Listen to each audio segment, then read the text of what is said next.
Imagine you're walking into a restaurant and then there's an open kitchen. You can see exactly what the chef is, how they prepare the ingredients, how they cook, how they put it on the plate. Personally, I love this kind of restaurant because they have confidence in in their operation, and they don't mind showing you how they do things. And that's a lot of trust, and that's a lot of confidence in the quality of work they're doing. So building in public is exactly that.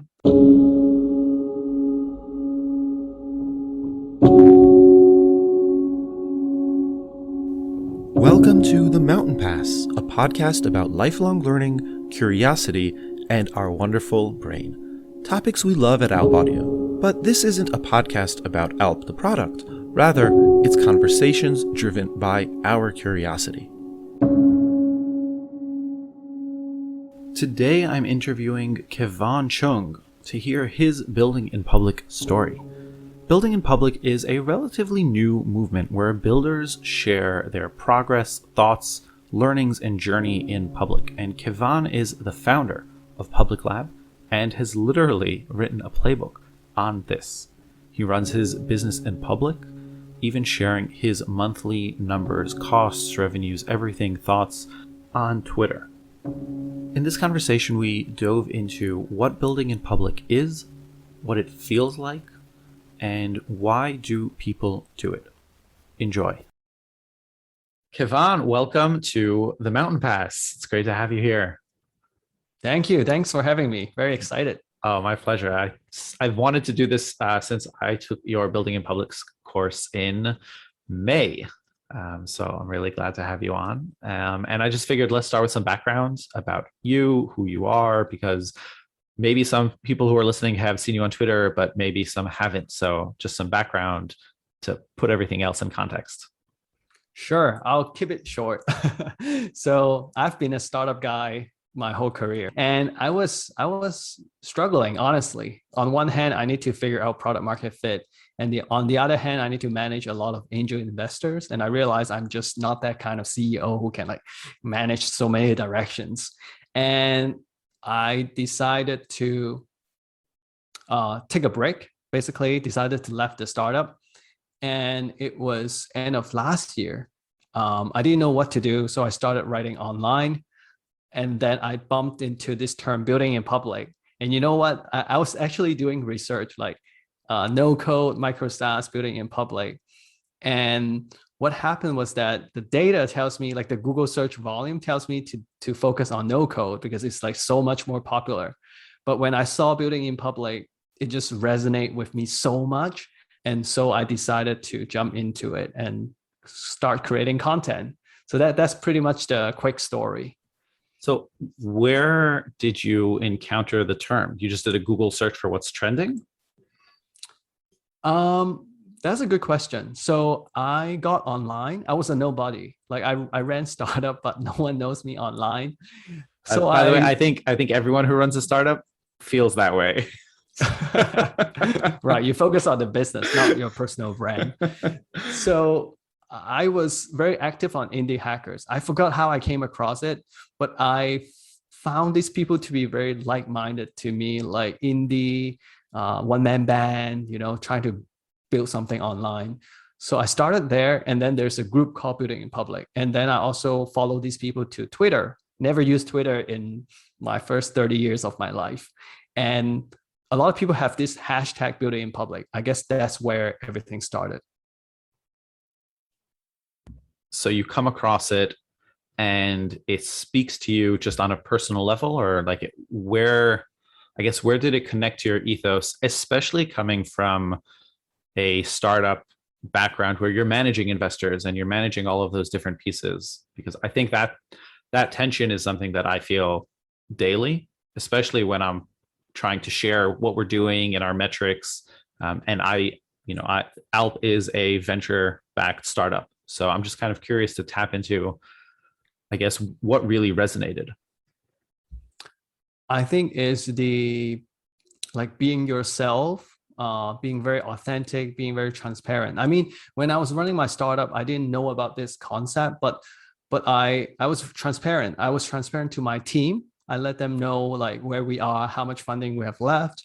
I'm transparent to my investor. Like if the numbers are not there, it's not there, and how we're going to tackle it. So internally, we're transparent, but I never knew we could be externally transparent as well. So I guess it resonate with me in that way. But then I started seeing some examples of people, just sharing their journey online, like a few pretty good builders. So I think I saw them as role models, and I just want to be one of them. Yeah. Got it. So let's actually define what it is, building in public, and maybe it's easier by defining what it isn't, but I'll let you go for it. But really, what does it mean? Because you said a few words like sharing your journey in public. Does that mean sharing your metrics, sharing your emotions, sharing your thoughts? Like, what exactly is building in public? Okay. So imagine you're walking into a restaurant, and then there's the open kitchen. You can see exactly what the chef is, how they prepare the ingredients, how they cook, how they put it on the plate. Personally, I love this kind of restaurant because they have confidence in their, in their operation, and they don't mind showing you how they do things. And that's a lot of trust, and that's a lot of confidence in the quality of work they're doing. So building in public is exactly that. Except it's not a restaurant, it's you building a business or a product, but you're constantly putting the behind the scenes out to people so that they can see what's going on behind the open kitchen, right? Because I think number one is we're so fed up by all the marketing stories. Like everyone is talking about MRR, like good stuff, and everything is branded.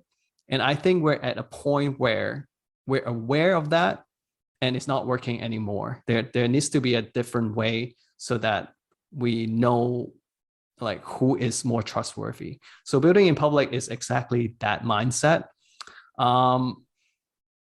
And also, if you are constantly building in public, meaning I don't mean daily, you don't have to do it daily, but if you're doing it weekly, sharing your ups and downs, your struggles, the lesson learned, people can kind of follow your journey. And that's hard to fake. Like if you're doing it for years, how can you fake for years, right? You cannot. So people have a lot more trust in you. So I'll put it this way. Let's just keep it as simple as this for now. Cool. So maybe this is going to be killing the metaphor a little bit, but so on the one hand, you said sharing kind of the work in the kitchen so that people can see, and that builds trust. On the other hand, I think at the end you said something that really resonates with me as an entrepreneur, which was like sharing the ups and downs. Because as an entrepreneur, what I see all the time in the media are the success stories, right? TechCrunch or BuzzFeed or whatever it is. Everyone shares the big raises, the success stories, but I know that that's not the case. I know behind closed doors, a lot of those stories, like that's completely false. What's written, or it's a very, very specific angle. And if I go back to the restaurant kitchen analogy, like how does a restaurant kitchen have an open kitchen when there are also screw ups all the time, right? Like it's a way to, Chipotle makes the food right in front of you because that way you can trust what you're seeing. But I highly doubt Chipotle would do that if like once a week everything was messed up. And I feel like a startup, that's the situation at least once a week, probably 5 times a week. So like how do you square that circle? Like what do you think about that? Yeah, that's a good question. I think it's two different levels. The open kitchen is level one. You're just showing people the process of you building your product. How many subscribers you have, how many users you have. You're sharing that frequently. But then I think the level of trust is like okay, right? Like I still don't know the chef, I still don't know the business owner behind this restaurant. But I would say level 2 is when the chef actually comes out to meet the people who are at the restaurant and start explaining the philosophy behind running the restaurant, how they pick the ingredients, the vision of it. Of course, in reality, they don't talk about the struggles, right, with the customers. But for us who are building in public online, I think that's where we can be different from the restaurant. We can add more taste of mistakes, lesson learned, and that is what drawn people to follow you as a person, because you're authentic, you're genuine. Okay, so that's actually a definition I really liked, which was, I'm just gonna re-summarize that, which is you're sharing the kitchen is open on your metrics and what you're doing, and you're basically a process. But occasionally you step out of the kitchen and bring yourself to the front so that your customers can meet you, see how you think, see that you're a real person. Like, and yeah, every once in a while you can share that today was a really hot day in the kitchen. You know, we had overload, and this is how we dealt with it. Sometimes that works, sometimes it doesn't. And that connection builds the trust. Was that a good summary? I think so. And there's one thing I want to add. Imagine the chef or the business owner comes out and explain to you the philosophy, right? Now you know these people behind the walls. And the next time they open a different restaurant, you're going to be a supporter because you already know, oh, these people are legit. But then if you never meet them, you would just kind of go to this restaurant, and if it closed down, that's about it. So it's exactly the same as, oh, building in public is a way to build connection with the founders, and you trust the founder. So the future product they build, you also trust them. And that's powerful because these people never leave you because you have that connection with them. So what do you think about motivation? Because I think you just started touching on that in terms of it's a way to build trust. It's a way to build a connection with your users.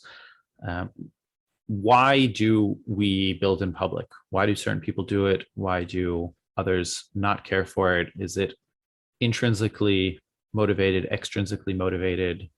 Because I know in some of my circles, some people also look at it in a very cynical way as a marketing gimmick. Like, you know, building in public is another marketing gimmick. So like, what do you think about all of those different motivations for founders? And I think, by the way, this is very different for an indie hacker versus a startup, because the founder mindset might be very different as well. Totally. I think if we just look at the word itself, it's just like any other word, like community. It can be a buzzword that people just rely on it. But I agree with that, actually. But if you zoom out and look at the meaning behind it, then you get a different picture. So I can just use myself as an example to talk about the benefits of building in public, because I came across this term, and my gut told me to go for it, even though the data tells me no one cares about this term. You know, I did a Google search, and Google tells me that in the US, only less than 10 people search for this term every month. So no one is going to write about it because of the data. But in reality, I can tell you it's not the case. But anyway, I decided, okay, I need to build up my brand online, and writing individual blog posts doesn't work. So when I came across building in public, I knew this is something I can do something with it. And the key turning point is when I Google it, there's not a lot of resources out there. So what I decided to do is, okay, I'm going to start working on it. And without any outline, without any words, I just tweeted about it. Hey, I'm writing this in public. Okay, this is not really building in public. This is writing in public. And I explained my thought process, you know, how I didn't follow the data. I followed my gut. And you know what? My first tweet thread, I got like 7 likes because I didn't have an audience. And then 2 days later, I had some progress, right? So I wrote another thread and I got like 8 likes. So it was pretty frustrating. I think most people would have given up by now. But the thing is, I keep doing it. I keep sharing it. And then I think a month later, when my first 4 chapters are written, I tweeted, hey, I finished the first 4 chapters. Is there anyone who would like to read it and give me some feedback? And then I think 9 people jumped in and say, I'll help you. Show it to me. Give me the Google Doc. And that's when I realized, okay, it's not really, you're not looking for a spike of attention. You cannot, but every single time you share something out, you're building a little bit of credibility in you and a little bit of connection with people, and that can accumulate to something bigger. So I think that is the number one benefit. But the number two benefit, which is really important, is, you know how 9 people sign up to give me feedback, right? So they were so nice. They went in, they explained which part they didn't get. They explained, they even pointed out my typos and grammar mistake. You know, I'm not a native speaker, so there are tons of mistakes, and they help me out. And basically, I can just go in, use the feedback, and improve my product, which is a e-guide, a ebook there. So feedback is another big benefit. Basically, you will be building the right product if you listen to people enough. So let's just leave it to these two for now. Okay, so there's a bunch there that I want to unpack, because I really loved that story, because in a lot of ways it's the hero story for a lot of founding stories that doesn't get told, I think, in the media. But it's a story of overcoming, personal fear, overcoming self-doubt, and sticking through with something, and being consistent enough for, call it luck, call it serendipity, or call it just hard work to pay off. And I think that's a story, especially in today's society, where we want constant likes and constant hits, and we have such a short attention span. There's so much value in those kinds of stories. So I just loved that general theme.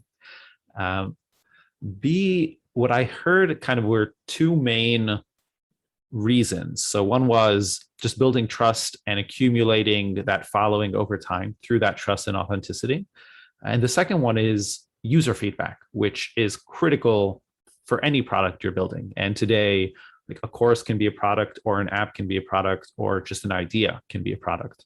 So getting that feedback is also critical.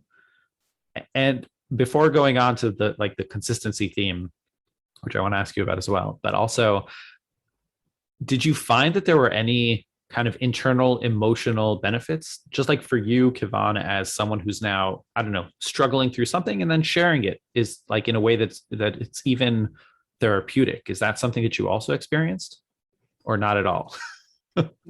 Definitely. I think there's huge benefit for yourself. I was just interviewing someone yesterday for my community, and she said building in public makes her calmer. I think in a way, I look at it this way. I just said you get a lot of feedback, right, from the people around you. And one thing we need to be careful is that not all the feedback are relevant to you. Like, people give feedback without context, and it works for them. It doesn't mean it works for you. So the best part is you get, let's say you tweeted about this thing and you get 20 feedback. You have to analyze which feedback is useful. And if you're analyzing and processing and reflecting every single 3 days, let's say, you will improve your judgment in terms of like how to take feedback, how to be open, how to be respectful. And your product will definitely be better because you're going through so much thinking. So I think in a way, this helps you improve your confidence. And then on a place like Twitter, people are so supportive. A lot of people are fearful that, what if people criticize my ideas? It doesn't happen often. And even if it happens, basically you can just like be the bigger person and respect their feedback. Everyone has different views, right? Respect their feedback and then move forward. So that encouragement from the public will keep you moving even faster. So yeah, tons of benefits as a person. Yeah. I've also found in general, Twitter is much more supportive than the reputation. So just going back to the consistency theme, right? You said you published your first, thoughts on building in public, and you got 7 likes. Personally, by the way, for me, 7 likes is a lot. So it's all a question of, relativity. But that feeling in general that you are, you have this insight, you have this thought, you take time to put it down, you take time, especially on Twitter, to curate it, right? You have 280 characters, and there is an art to writing tweets. And so you take all of that time and then you kind of send it into the ether, and silence. So what makes you continue, right? Like, and I think this is something when a lot of people have about building in public, which is like, are you even building in public if no one is reading, right? If a tree falls in the forest, no one's there, does it make a sound? So what do you think about all of that? And I'm sure that's a question that comes up a lot also in the public lab community. I think it just so happened I'm really drawn to this concept called the compound interest. So, like, if you're into business for some time, you understand that nothing is get rich fast. Like, if you build something fast, like Clubhouse, you explode it, it goes away fast. But if you build Amazon, year by year, you're just grinding, you're just being quiet and do your best work. It is an empire that doesn't go away. No one can destroy Amazon right now, right? So I just take on this concept and tell myself that. But going back to like audience building and getting the likes and replies on Twitter, I think it is something that if you want to build some kind of audience, you need to overcome it eventually. There are, if you go to influencers with 25K followers, and if you just scroll through their wall, you can see some tweets are not doing well. And honestly, if you can train yourself to be okay with that and just, yeah, don't mess with your head with that, then keep showing up, keep doing it, then you'll be fine. Yeah, but of course, but I want to say one thing. Like, people use this word like consistency. I think sometimes what I mean is you don't really need consistency down to the minute.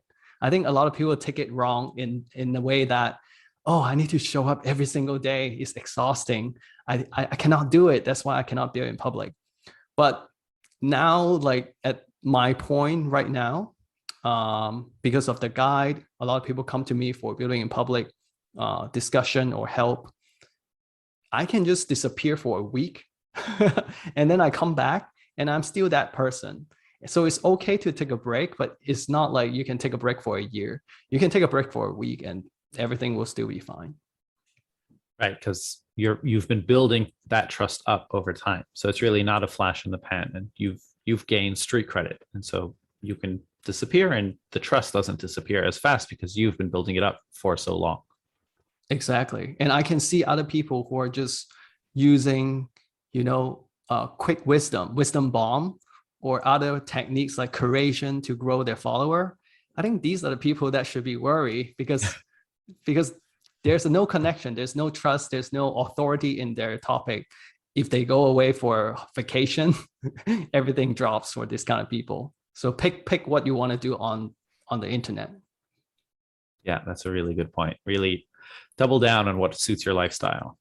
I think it's kind of a well-known mantra in investing, where there's this series of books, Market Wizards, and each one analyzes a different kind of investor mastermind from the past 60 years. And the thing is that they all have very different investing styles, right? So like Warren Buffett will just hold for forever, and Stan Druckenmiller will have something else. Like, everyone has a different personal style, and part of the greatness is that they realized what suits them, right? Are they patient? Are they aggressive? Are they risk averse? Are they risk takers? Like, you really have to know yourself. So I think that point that you just made about knowing yourself also on the internet is really, really valuable. So just kind of switching gears back to like what you've learned from building in public, because you mentioned a lot of different things. One of them is, how to deal with feedback, how to get feedback, how to deal with that self-doubt of posting and no one kind of, commenting on what you're doing. What I really, really, really love that you do is you share a monthly update on the actual metrics of your personal business. And beyond just like the personal learning that you go through writing that, I share something similar with our own investors. But I'm curious, like, what do you get from sharing it publicly? What kind of tangible business related feedback do you get from sharing those monthly goals and numbers?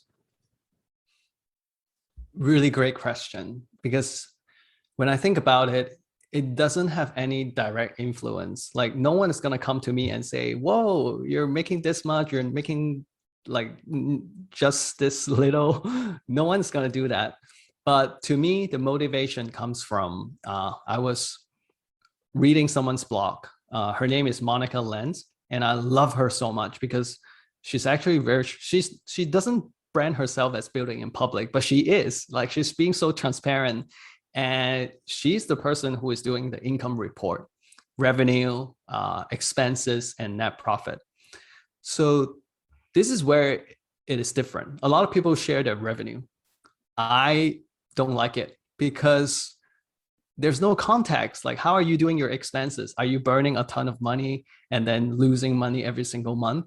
Only when you put out the expenses, then people can start learning from you from a business perspective. Oh, you're cutting costs here to drive up that revenue. It's a lot more tangible. So Monica was doing that. And then when I read her blog post, I was like, oh my God, I just love this person so much. So that at that moment, I was like, I don't mind sharing this stuff. What if I start sharing it and people would have the same feeling to me and be like, oh, I love this guy called Kevon so much, right? So that was the only motivation. Nothing direct influential to my work, but then I talk about building trust, right? I think this is the ultimate level of building trust because the people around me look at this and they know that I'm an open book. And I get a lot of so-called, if you need to make a term for it, super fans. Like they would support me no matter what I do. And I think that's super important. Yeah, wow. Very powerful. I mean, personally, this is something we discuss internally of, whether we want to share the numbers publicly for out, users and revenue and costs, are like basically all of the numbers of the business. And then I think there is a freedom in being an indie hacker that once you've taken venture money, you can't do, because of the constraints of also taking someone else's money, but also having to build, like, startups are a fake it until you make it world. And so there's a heavy element of faking it, which I think causes also a lot of founders to, that is the source of stress for a lot of founders, where you're projecting something on the outside, on the inside, it's very different. So I kind of get away with that by, I have a very transparent report. I write it monthly. I send it to all of our investors. I also send it to kind of investors who I'm in touch with who, want to basically stay updated with what we're doing at Alp. But there is that liberty that you get. And I think it creates super fans, and it's really, really powerful. I absolutely agree. I think as independent, as like a one-man band, this is the type of leverage that you should use to your advantage. I guess I'm just guessing, for startup, you can still do it. Like your investor just need to deal with that because you believe in this. But I guess it gets complicated when you have co-founders, when your team gets bigger, because if you put the salary, the expenses up, then there's a ton of alignment, and then that might prompt some discussion, and those are waste of time. You don't want to deal with that. So I definitely see the difficulty for some people, but as a independent creator, I think this is the way to go. Yeah, I think I agree. I think you also hit the nail on the head with some of like the delicate parts about it.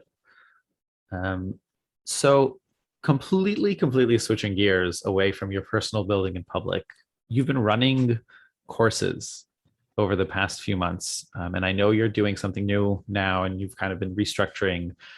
But I'd just love to get kind of your thoughts. What have you learned from being a teacher? Right? It sounds like you've always been in startups, you've always been building different things. That is by definition a lifelong learning journey. But what has switching sides taught you from teaching other people?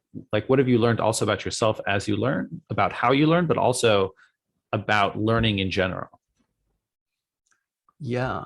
So yeah, this is interesting because before I was teaching, I thought building in public is such a simple concept. Just be transparent, just be yourself, just be genuine. But in reality, I realized because my student told me that it is my upbringing, my education, my working experience that shaped me to be this person who is so vulnerable, who don't mind sharing this stuff. But for a lot of people, it's a different case. So in my first course, it was my first time creating a course in life. So I just like whip something up and then get people to, I prompt them to share an authentic story about their journey every 2 days. And I realized a lot of people came back to me and say, they just don't have these stories. They cannot come up with it. So I realized it's very difficult for people to open up. So what changes is that right now I'm thinking of different exercise activities that we can do as a group to get them to gradually open up to that level where they're comfortable sharing, behind the scenes online. So that's number one. It's not easy to open up. Number two is, how building in public is sharing the ups and downs, your stories, right? But if you look at it from an objective standpoint, you're not just sharing the story for the sake of sharing the story.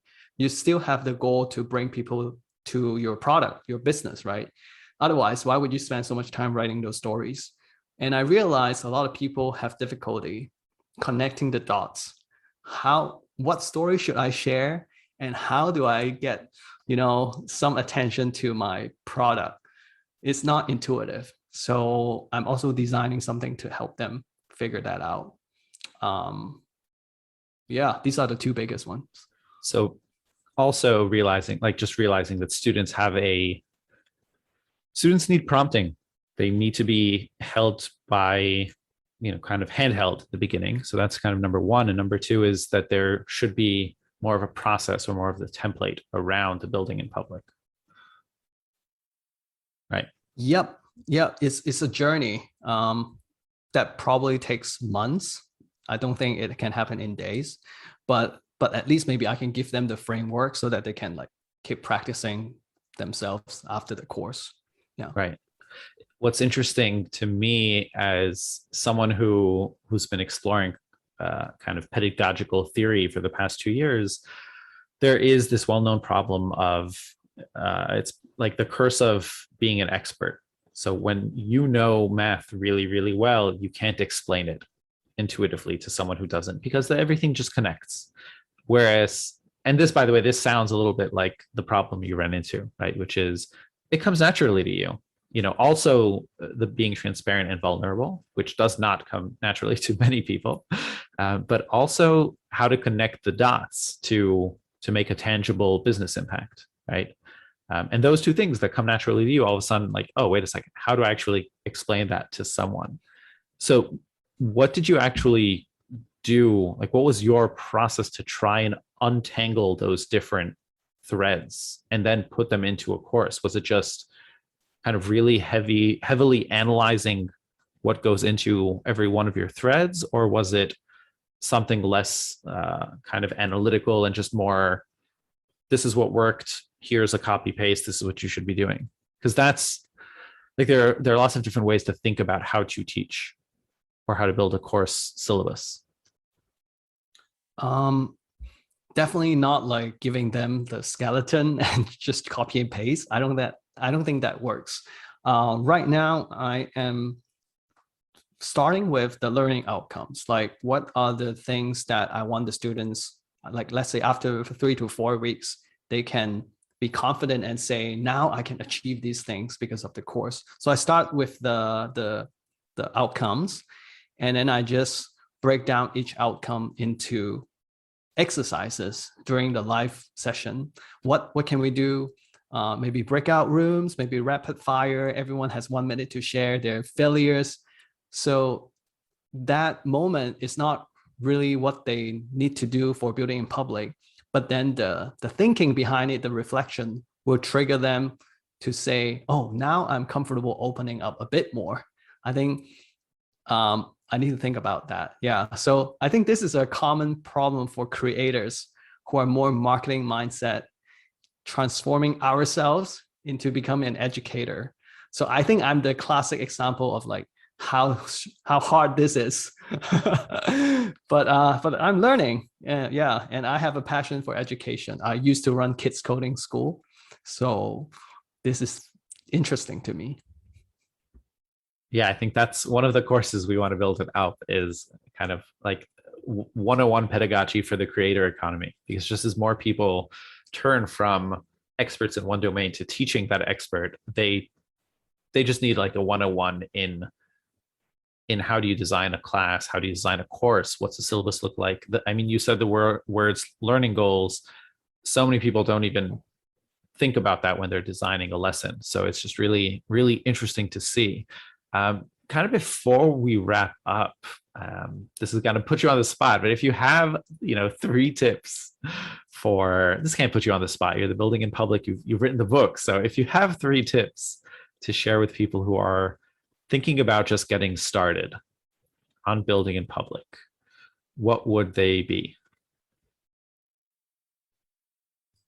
Okay, let's go one by one so that I have time to come up with more. But the number one mistake people make is what you mentioned earlier. Like, you think building in public is like you sharing your updates to the online world, right? So what happened is that you don't get responses, you don't get engagement. So I usually tell people, hey, think about this whole scenario. You don't get engagement because no one knows you. So how do we solve that? So the first step is actually to make some friends on Twitter. So I actually have a whole process to teach people how to find their tribe members, like-minded people. And you basically just surround yourself with like 20 people. That's how many I started with. And you don't just click the like button on each other's tweet. You actually like talk about stuff publicly, have a conversation over tweets. And the good thing about that is when you do it openly, publicly, other people will see it and they jump in and you make a new friend. But the other thing is, once you have at least like 20 people around you and they pay attention to your building in public tweets, I think that's enough to get going, because you're not at a 0 or 1 likes, and you feel so much better about the whole process, and then you will keep going. So it's simple as that. Just unlock yourself to keep going, the motivation. So that's number one. Number 2 tips I would say is there are 2 ways to write tweets, right? Okay, we are very Twitter oriented now. There are threads where it can be longer, and then there are tweets that are super short. My advice is you need to do both. The threads is a chance for you to go deeper into your story, because you cannot write it into 180 characters. And threads is good because when people read your story, they develop trust. And when they follow you, it's very genuine. But on the other hand, the tweets are also important because not a lot, believe me, not a lot of people actually take the time to read your whole story. So sometimes you need the tweets to, get that quick engagement. So then when you do both, you slowly grow your audience. So don't be afraid of like spending more time on each one. Yeah, some people do all tweets, some people do all threads. I don't think so. Yeah, so that's my number 2 tip. My 3rd tip is that I think we talk a lot about what to be shared, but a lot of people are fearful about what not to be shared. Like, the fact that I'm sharing my numbers doesn't mean you have to share your numbers. I always tell people to find their comfortable line. Like, if you're just starting out, maybe just share something like, this is the decision I make on my pricing. And you share how you think about it, what's the final decision. And then maybe after 6 months, you're very comfortable. And by then you share something bigger, like, oh, I pivoted my whole business and this is why. That's pretty vulnerable. And then in another 6 months, you started sharing your numbers. And that's totally fine. The fact that other people are sharing numbers doesn't mean you have to share your numbers. So just figure out what you want. Amazing. So make Twitter friends, mix up longer threads and shorter tweets, and stay in your comfort zone. So, Let me add that. Uh, have your comfortable line, but try to push your boundary if you're willing to do so, because the deeper you share, the more trust people have in you. perfect. And that's an important caveat to stay in your comfort zone. Stay in your comfort zone, but leave it. Actually, when I used to guide, I used to be a tour guide, and when on the first day of a trip, um, I always forced everyone to leave their comfort zone in some kind of activity. And I noticed that in the groups that I didn't, because everyone was tired or all of a sudden there was a tight schedule, in the groups that I didn't, it was always worse. The group gelled slower and sometimes didn't even gel at all until the end of the 5 day trip that they were on. And forcing people to leave their comfort zone opens up these gates that we have inside. It's such a great point. So just, I guess, wrapping up, where can people find you online? And obviously Twitter, but where else? I think Twitter is the best place because I put all the links there. I also run something called Public Lab. It's a community. But yeah, I think Twitter, my handle is Meet Kevon, MEETKEVON. And yeah, you can find all my stuff there. And hopefully I can help you out in small ways. Amazing. I highly recommend the follow. I've been following along. Also interspersed are sometimes tweets about your kids, your life, your family, which is also very, very endearing. Thanks so much for the time, Kevon. It was great having you on. I really enjoyed this chat. Thank you so much. You're a great host. Thank you for having me.